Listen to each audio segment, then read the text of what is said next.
Marumi, mabaho, yan ang nasa isip ng mga tao kapag sinasabing ilog Pasig. Pero ngayon, sinisimulan ng pagandahin po ang ilog Pasig sa pamamagitan ng isang rehabilitation project.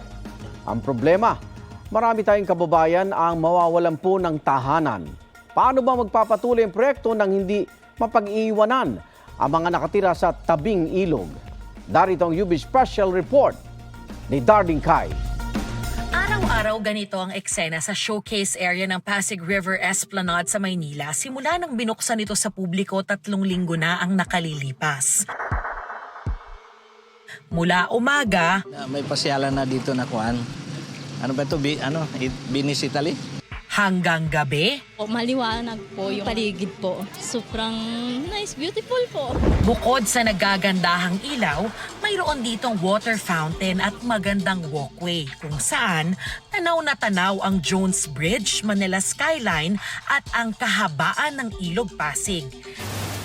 Ibang-iba nga raw ito sa imahe ng Ilog Pasig na nakatatak na sa isip ng mga tao. Itong 500 metrong showcase area ay patikim pa lang daw sa magiging itsura ng buong 25 kilometro na Pasig River kapag nakumpleto na ang Pasig River Urban Development ng Administrasyong Marcos. We are here to reject the defeatist view that the Pasig River is beyond redemption. We are here to consecrate ourselves to the mission of transforming Pasig River to what it is supposed to be. A living river of multiple benefits for the multitude. Sa bisa ng Executive Order No. 35 na inilabas Hulyo noong nakaraang taon, bumuo ang gobyerno ng Interagency Council for the Pasig River Urban Development na siyang makangasiwa sa rehabilitasyon ng Pasig River.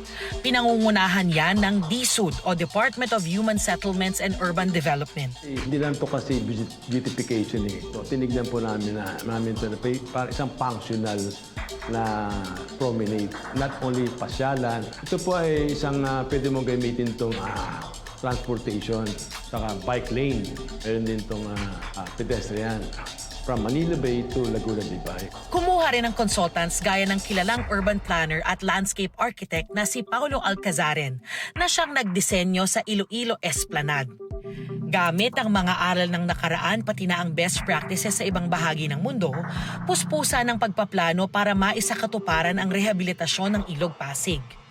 Sa ngayon, the river is parang hinihiwalay yung north at south ng Metropolitan Manila. The dream is to use it as a connector instead of separating the two banks. Pinapropose din namin na aside from that, na magtatayo ng at least 1 dozen pedestrian bridges.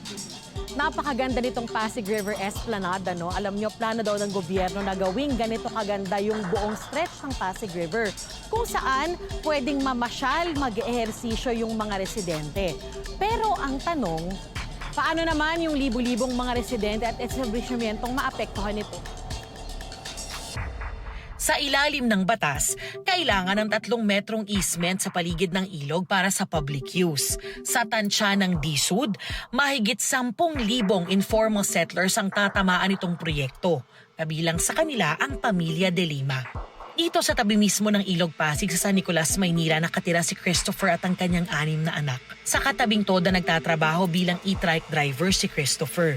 Dito na rin siya nagtayo ng maliit na barong-barong. Wala naman daw silang magagawa kung talagang paaalisin sila.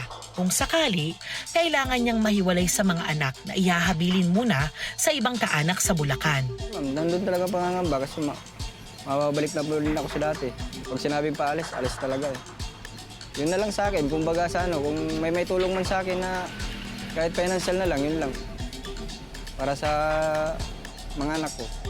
Hindi naman mapigilan ni Leticia na maging emosyonal. Hindi pa naman daw sila sinasabihan, pero naririnig daw niyang posibleng kasama sila sa mga paaalisin. Siyempre masama sa loob namin. Wala kami matutuluyan. Bukod sa kanila, posible rin daw madamay ang maraming establishmento, negosyo, gusali at iyong mga tinatawag na formal settlers. Isa sa kanila ang pamilya ni June na dito na raw pinanganak at lumaki sa bahay na nasa tabi mismo ng ilog sa Barangay Poblasyon sa Makati. Pero hindi papayag pa rin yung mga residente rito, lalo na titulado yung mga lupa nila. Hindi papayag. Itong barangay hall ng barangay 284 sa San Nicolas, Maynila, masasapul din ng planong rehabilitasyon. Siyempre, sa amin nakakalungkot po ang mangyayari if ever uupak po kami na or maghahanap po kami ng lugar kung saan kami po pwede makapagpatayo ng barangay hall. Kahit suportado ng maraming grupo ang pagpapaganda sa ilog, nananawagan din silang huwag isantabi ang mga komunidad sa palibot nito. We're fully supported of the goals of the project. Sana merong maayos na dialogo. Kung maaari, within the same city or at least malapit man lang sa kung saan sila mas sanay na nagkakaroon ng hanap buhay. Ang utos po ng ating mahal na Pangulo at ating mahal na ginang First Lady po, ay wag gagalawin yung mga ISET na walang lilipatan. Kasi ang pangit naman tingnan, ang ganda-ganda pinagagawa mo, tapos yung mga ISF hindi mo inaasikaso. Sabi ni Acuzar, sa susunod na buwan uumpisa na nila ang pagtatayo ng nasa 50,000 housing units malapit sa port area. Ito ang magsisilbing relocation ng mga residenteng maaapektuhan ng proyekto sa Ilog Pasig. Plano rin daw nilang tayuan ng karagdagang housing units ang lupang arenda sa Rizal.